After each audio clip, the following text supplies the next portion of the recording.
Hello and welcome to Living Well Today. I'm Angela and we're starting just a few minutes late today. Sorry about that. I kicked off a live coaching virtual today for a new client that I work with on the Harmony Method and their entire team. So today was our first coaching and it went a little long. So thank you for being patient. And for those of you who watch this on replay, I hope you get some benefit today as well out of episode 27, which is how to be well, being well in a toxic environment. And that could be toxic work environment, that could be toxic home environment. And in general, there is a lot going on in the world with respect to news and headlines and wars and drugs and violence and things of that nature that you may be exposed to in greater measure than others, perhaps, as well. So how to create well-being in the midst of an environment that is not healthy. Or you could be a healthcare worker and you're going into, or a physician of some kind, or you work in hospice, you work in certain schools, wherever that environment may be really heavy, with a lot of not healthy energy, healthy behaviors, actions, words, things that affect us, right? And you want to sheer yourself up for that. You see that I just came back from a conference actually in California that was all to do with this and how we can heal ourselves in the midst of a negative environment. So maybe you have just this, maybe it's your spouse, your children, or your parents, or co-workers, patients, etc., where you're around a lot of negativity, a lot of lower level, low frequency emotions and opinions and ideas and thoughts. So what I'm here to say is all you ultimately can control is you. Obviously, if you're in a situation where you have a potential choice to be in a different environment that's more empowering and more positive, certainly I would encourage that. Another aspect of that is when you leave one environment, can you put yourself into another more resourceful, positive environment? Can you, even if it's a virtual environment online with like-minded, like-intended, similarly intended people, can you find a circle? Can you find somewhere that, whether it's at a YMCA or a Big Brothers Big Sisters program, can you find somewhere that you can replenish yourself outside of yourself? Another thing would be nature. Can you put yourself in nature? Can you put yourself in a park, in a forest, by a pond or lake, if you're lucky enough at the ocean? Can you get yourself recharged from the sun? So depletion, depletion, depletion, meaning continuous ping, ping, ping, ping, right? Taking away from you. Only you can recharge that. You have to take the wheel on recharging you. So first and foremost, there is a prayer that I use that I encourage folks to consider. It's used a lot in addiction for the 12-step program for alcoholics as well, and at Al-Anon for those who are family or friends, people of alcoholics. And it's called the Serenity Prayer. And it's, God grant me the serenity to accept the things I cannot change, the courage to change the things I can, and the wisdom to know the difference. So be it. So be it. Amen. So the courage to change the things you can. So the first question would be, is this an environment I have the power and control and courage right now to change? Could I consider a different position somewhere else that might be more resourceful? Could I consider working for myself? Could I leave this person? Can I break this connection with this person that's not good for me? Whatever it might be. Regardless of that, as you go out into the world and you go to work each day, if you think of everything that you are and everything that everyone else is energy, how do you clean up your own energy and how do you shield yourself, in a sense, from negative energy? And I don't always remember to do this because I've had my accidents, but I'm mindful now when I go and get into my car or whenever I'm traveling anywhere on a plane but particularly in a car, I will ask for divine protection. I will mentally and energetically draw a safety bubble, an energy bubble around me and ask for protection while I'm traveling. But you can do that. You can do that leaving your home. You can do that walking into a store. You're just mindfully drawing an energy bubble around you and asking for that protection and that safety. Another tool that you can do is to be mindful of the words that you use. We talk a lot about words matter. And so the story that you're telling yourself is all important. Words have energy and they reaffirm or affirm your thoughts that you're thinking. And the thoughts that you're thinking create your reality. So you want to be mindful with the words. You want to use empowering words. You want to say, I am safe. I am happy. I am at peace. I am ease. I am that I am. So whatever it is that you're looking for, ease, peace, safety, joy, quietness, whatever it is that can you be that first for yourself? Because again, we can control what's going on here in our head and our heart. And I mentioned this around forgiveness a few weeks ago, maybe episode 23 or 24. Nelson Mandela was imprisoned for 20 some odd years, hard labor, simply for wanting, to end apartheid.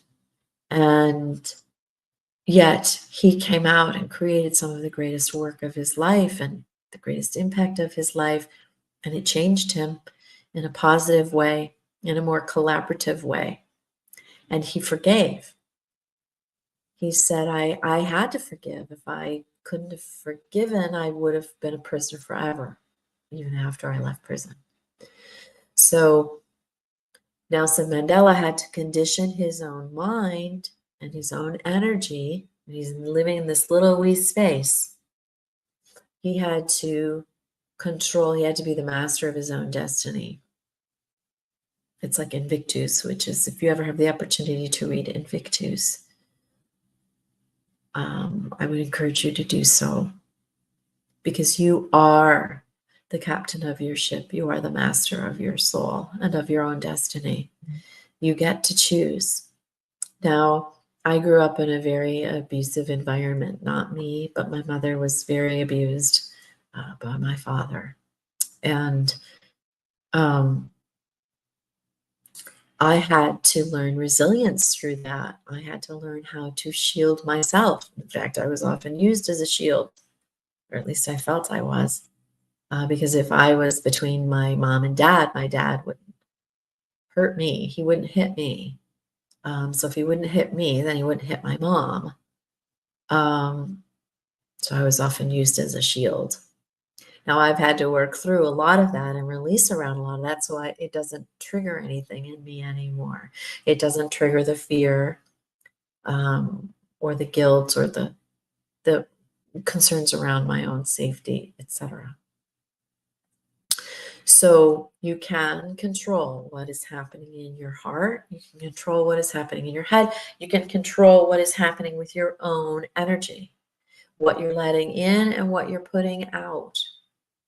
So I I reaffirm this each week, and that if you can take even 5 minutes today and each day to meditate, to get quiet, to go inward.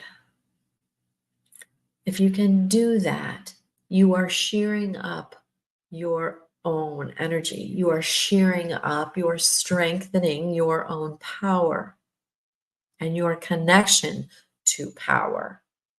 So, as you strengthen that bond, as you strengthen that connection, you are stronger and you can do anything. So, meditation, time in nature, the words that you use. And if you are in I'm going to give you one quick trick here too, aside from the drawing an energy bubble around you, there's another colors. And I've always known this to some degree, but not to the degree that I've learned over the last time out in California, that colors have a big role in filtering and conducting different types of energy. I mean, I always knew that, right? But around picking colors, the right colors for your bedroom that bring you peace and ease. I have studied feng shui, so I understood colors in that respect. Never related them a ton to energy. I kind of knew, like, I understood, the essence of green, and that's why I built my harmony method around green and gold. Um, I understand the essence of the color of the ocean, the blues of the sky and the ocean, etc., bringing you coolness and calmness. I understood that, but not to this degree. Like, learning is always in layers, right? It's always in layers. So I deepened a lot of my learning this past week, and especially around color. So if you don't want to absorb a lot of the toxicity that is around you, don't wear black. Black just sucks it right in. Orange is a great color. Like, I ended up wearing like this orange sweater on the plane yesterday flying home. Orange is a great color to repel. Now, conversely, like everything, we talk about two sides of every coin. On the other side of the coin, orange, if you're wearing orange constantly, you're repelling people. You're not pulling people into you and loving you and liking you in the way that they might otherwise. So I want to be mindful of that. But in terms of, if you're in a toxic environment and you want to repel some of that energy, orange is a great color to do that. Black is not. So there's another little tip for you, and you can look more into that. A lot of it also is around your belief, of course. If you're continuously, and this is to do with the words that matter, and I do a word of the week every week. I didn't do one last week because I was so focused on launching the Harmony Method with this new team. So I didn't do one last week, but I do one almost every week, and I will do one today, actually. So words matter. I've studied so many different languages and words, diction and things for my music. I had to for singing and classical singing. And so for me, words come easily. And being mindful around the words that I use, though, didn't always necessarily come easily. Can I say this? Yeah, I'm going to say this. And we all have played victim. this person did this to me, and oh, my dad was like this, so I had a hard childhood. And while those things are true, they don't have to hijack you, They don't have to rule your life and be the rule of thumb for you. So you get to decide. And it starts with your thoughts and your words. And I used this explanation earlier with the team coaching that I did this morning. If you can meditate, you take a few minutes each day to meditate. It's like, imagine your mind is a chalkboard and it's filled up, like there's writing everywhere. You couldn't even squinch another word on the chalkboard. Meditation, in a sense, is like, this is the analogy that I learned. It's like erasing the chalkboard, so that you come full clarity, full clean slate to any situation, which of course means more resourcefulness. When you're more clear, you're more resourceful, you're more powerful. So the meditation not only allows you to calm your nervous system and to center yourself and to strengthen your connection to your higher self and source, it also clears and cleans things up. It's like hitting a reset button. So who couldn't use that more often, right? So that when you come to trying to make a decision, if you're wanting to move yourself out of that toxic environment or a toxic relationship or situation, you're more resourceful because you're clearer thinking. You're not making all your decisions from a cluttered, murky place. Yes. So let's go back and let's talk about this then. So obviously, if you're in a scenario, in a situation, either at work or at home or in a friendship or whatever that isn't serving you, isn't empowering you, and in fact could really be damaging you, you have to ask yourself first and foremost, do I have a choice? What other choice might there be? You need to go inward, or I encourage you to go inward and get quiet enough so that you can strengthen your connection to yourself, your own voice in the world. Practice that energy bubble that I've talked about before. I've had my daughter do it for years. Drawing an energy bubble of protection and safety around you as you travel or as you go into that environment. Be mindful of the colors that you're wearing and the words that you're using. Meditate. And if you can, find other environments that can recharge you and re-enervate you. As I said, whether it's the Boys and Girls Club, the YMCA, a book club, a community online. There's an app called Meetup that I've used in the past too that just is wonderful. You can sift and sort, filter by your interests for different clubs and things that you can put yourself in. Visit some of my channels and look at some of my words of the week. You could consider going through the Harmony Method yourself. And you can see that at angelalunan.com.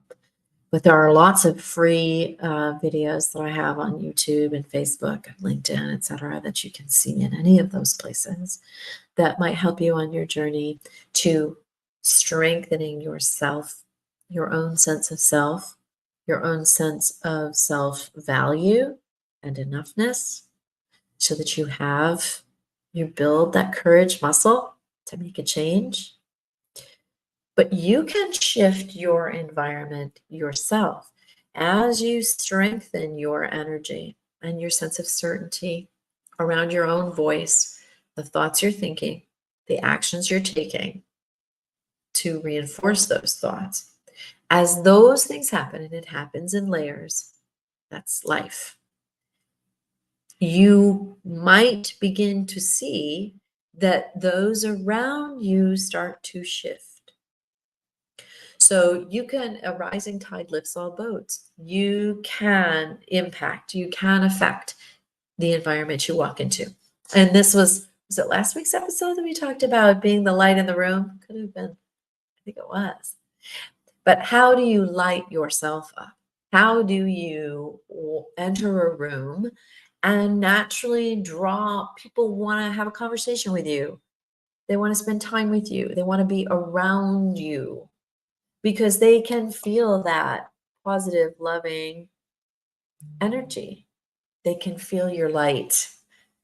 They can feel your light. So you can affect and impact your environment for sure. And it's like ripple effects, right? And as you gain more and more strength and courage and power, the ripples get stronger and longer. Does that make sense? But I would encourage you to begin to surround yourself. If you feel depleted in one area with the types of people you're spending time with, we've talked about this, you are the sum of the people you spend the most time with. So if you can't get it there, you have to give it to yourself first and then amplify that by putting yourself in an environment with people who are similarly minded, similarly intended, have the, they have the kind of spirit and light and life and attitude that you want to embody, that you want to embrace. We've talked a lot about this around how you raise your level up to meet the level of those around you. It's just natural. You begin to resonate with them. And as you spend time with them and as you open your mind and your thoughts and your practices, words and attitudes and behaviors, as you begin to model those that you emulate, that you admire, you respect, you regard, you say, I'd like to have a life like them. I'd like to have that kind of prosperity. I'd like to have that kind of well-being. I just had a conversation with someone I met at the conference that I was at. And she's just very in tune with her own body, and she's a personal trainer. She knows physical fitness. She also appreciates the perceptions of fitness, of how different people perceive fitness differently. And so I want to learn that. I want to better understand. I used to be quite my physique, the physical footprint of me looked quite different. I mean, it does for many of us pre-kids and 20, 30 years ago, right? But I know that it's possible for me. And I have gone up and I've gone down and I've gone up and I've gone down, not just in weight, but also my own like muscle tone, etc. Those types of things. Strength. Like I don't want muscle tone so that of course I would like to look lovely. But for me, the muscle tone, the muscle for me is more about strength and flexibility and being able to move through my life with the greatest amount of ease as possible, particularly as I go up in age. So, and it's good for your bones, it's good for your blood, it's good for all of it, right? So I've done a lot of work around the spirituality. I've done a lot of work around the mental aspects of this, the emotions. I've done a lot of intellectual work and reading and learning and investing in myself and surrounding myself with really highly intellectual people. The physical does not come naturally to me, and it never has. And so I'm going to start reframing my words and my thinking around, well, I am becoming more mindful. I am becoming stronger. I am open to learning about the physical aspects of myself and about how to feel strong in my body and resourceful in my body. I often feel much stronger out of my body, and some of you will be like, "What is she talking about?" But I just do. When I am way up here and I am in my spiritual frequencies, really there, and I feel stronger. When I come fully back into the body, I feel less so. But I'm moving towards that. I'm moving towards I am that I am. I am moving towards more strength in my body. And she said, you know what? I said, I love my pool. I love my saltwater pool. And I just don't know what to do in it. I'm not a strong swimmer. So like swimming, I can, but I kind of feel like I'm flailing. It's not a lot of fun, but I love moving around in the water. So she said, get out there. There's yoga that you can do in the water. There's different things you can do in the water to increase strength, get your heart going, and all that. I thought, okay, yes, I can do that. I can do that. And she said, by all means, you gotta have fun. Like you have to have fun. You have to have fun. And so, and see, I don't, in the past, I haven't equated fun with physical. I've thought it as laborious, like, oh, I'm not good at it. I don't know how to move my body in that way. I don't look good doing it. All those things. I mean, I always hated gym class. I always hated all of that stuff. So the physical aspect is something I'm continuing to layer by layer learn more of. And I really do want to become stronger in my body and have more strength and flexibility and all of those things so that I can really fully enjoy the physical experience. That's what we're here for, right? It's the physical experience of it all. I'm a spiritual being having a physical experience, and the physical experience can be safe and fun and an adventure. So that's where I am at. That may be true for you too. So with that, always feel free again to reach out to me through my website. The email is bloom@angelamunin.com, bloom like the flower. Follow me if you can on YouTube. Reach out to me there. I'll follow you back, all that fun stuff. And I'm on all the channels, I think. Yeah. Instagram, LinkedIn, Facebook, TikTok, YouTube. Yeah. I was on Pinterest for the longest time. I still have some stuff there, but I haven't done anything there in a while. I don't do Snapchat. I leave that to my daughter. So for Living Well Today, I'm Angela, and I hope even one little nugget you might have understood at a deeper layer today, or piqued your curiosity about colors or whatever it might be. I know my curiosity is truly piqued, and I have to there's so much download of so much information I have to absorb and assimilate that over time. But it's very exciting. So for Living Well Today, I wish you all the beauty and blessings that life can bring you today and every day. And I'll see you next week. Bye for now. God bless.